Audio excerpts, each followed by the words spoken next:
Chinese troops probe India. This could be China's next war. On Friday, Chinese President Xi Jinping and Indian Prime Minister Narendra Modi met on the sidelines of the Hamburg G20. It is unclear if they discussed the most recent border standoff between their two countries, in the Himalayas and Doklam. The confrontation began June 16, when Indian troops stopped the Chinese from building a road in the disputed area. Earlier, Chinese construction trucks, guarded by soldiers, had entered Doklam near the strategic tri-junction, where Bhutan, China, and India meet. The area is just north of the Chicken's Neck, a narrow corridor of Indian territory connecting the main portion of the country to its northeast. India and Bhutan maintain the disputed area belongs to Bhutan while China claims it as its own.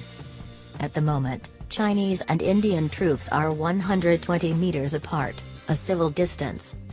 The situation, according to the South China Morning Post, is the most serious confrontation between the nations in over 30 years. Why did Beijing choose to create a provocation at this time? The Chinese are making their unhappiness clear on India and America's relationship, said Samir Pratliv Gateway House, an Indian think tank, to the Washington Post. Apparently, the Chinese decided to begin road construction, in other words, start another cycle of provocation, when they learned of Modi's visit to Washington. Modi visited the White House on June 26, and there he bear-hugged President Trump, who had extended an especially warm welcome. Trump during the talks had set aside trade and immigration irritants so that he could continue Bush and Obama policy to strengthen links between the world's most populous democracy and its most powerful one. The relationship between India and the United States has never been stronger, has never been better, Trump said in the Rose Garden as he accurately described ties.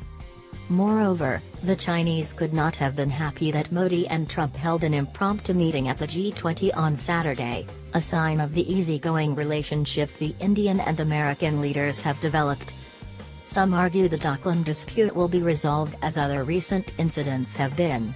There are institutional mechanisms between military officials as well as civilians to discuss such differences, Rajiv Ranjan Chaturvedi of the National University of Singapore told the South China Morning Post.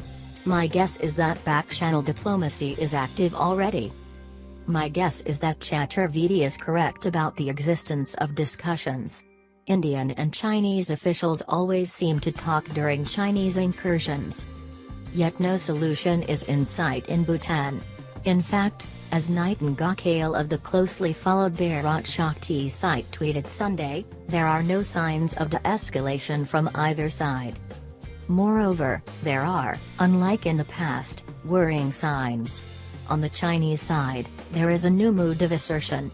I think the root cause is that the Chinese feel that their moment has arrived and that they do not need to accommodate Indian interests in any way, given the huge power differential in their favor, says Ashley Tellis of the Carnegie Endowment for International Peace.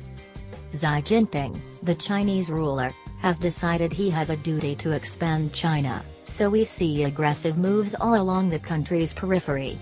Beijing wants Indian-controlled territory, and Chinese troops are, with regularity, penetrating deep into areas India considers to be its own. On the Indian side, there is a new lack of tolerance for China's belligerence.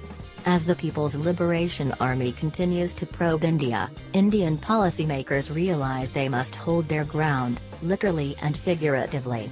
There is little appetite in India to accommodate China's behavior, notes Gateway House's Betle. Furthermore, China's intransigence is pushing India toward the United States. And as India and the US draw closer, Beijing sees more of a threat to its interests. As Tellis points out, Chinese suspicion that India was casting its lot entirely with the United States has only intensified Beijing's determination to be even less accommodative towards New Delhi.